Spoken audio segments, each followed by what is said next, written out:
আচ্ছা বৌমা শোনো, আমার ওষুধগুলো শেষ হয়ে গেছে। বাবুকে বলো আমার জন্য ওষুধ নিয়ে আসতে। আচ্ছা আপনার কি খাইয়া দেয়া কাম নাই?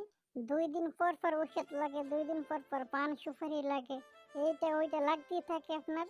এত টাকা আসে কোন থেকে শুনে? এমন করে কেন বলো বৌমা? এক সময় তো বাবুকে খাওয়াইয়া পরে আমরাই বড় করছি নাকি? এখন একটু ঔষধ পান সুপারি এনে দিতে পারবো না? আচ্ছা আচ্ছা, দেখতেছি কি করা যায়। যত সব জ্বালা এই বুড়িকে নিয়ে আজকে আমার। তারপর বউ তার শাশুড়ির কাছ থেকে গিয়ে তার স্বামীকে বলে, এই শোনো কি বলি, তোমার মাকে কিন্তু কাল আমি আর সহ্য করতে পারতেছি না।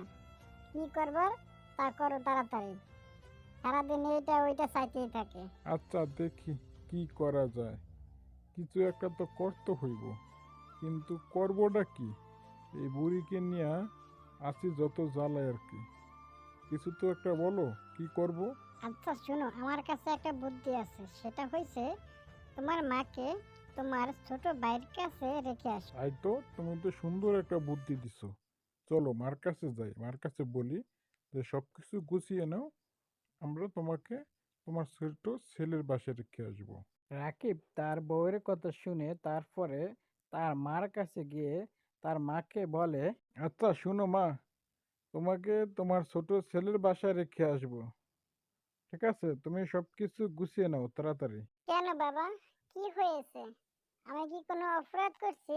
এত কথা বলতে পারবো না, সবকিছু গুছিয়ে নাও তাড়াতাড়ি। রাকিবের মুখে এমন কথা শুনে রাকিবের মা রাকিবের দিকে তাকিয়ে থাকে।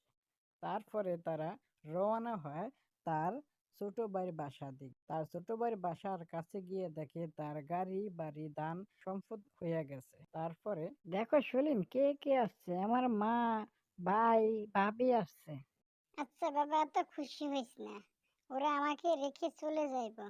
এখন থেকে আমার নাকি তোর কাছে থাকতে হইব, ওরা বলতেছে। ও আচ্ছা, তাই নাকি? তাইলে তো ভালোই হইল।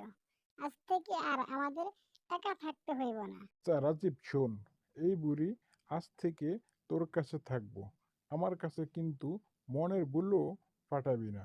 ভাই, মার সাথে এইভাবে ব্যবহার কেন করো? মা ডাকতে পারো না? বুড়ি কইরে কেন অপমানি করে কথা বলো? সে তো আমাদের মা নাকি? একটু বড়দের সাথে কথা বলো।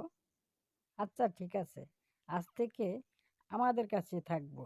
তোমাদের কথা মনে করতেই দিব না আমি।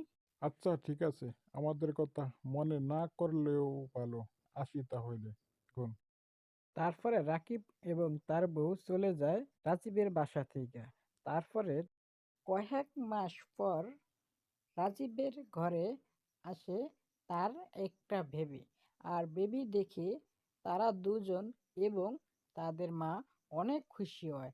এদিকে রাকিবের অবস্থা, দেখো এখন বন্যায় পানিতে বাড়ি ঘর সব তলিয়ে যাইতেছে, এখন করবোটা কি আমি?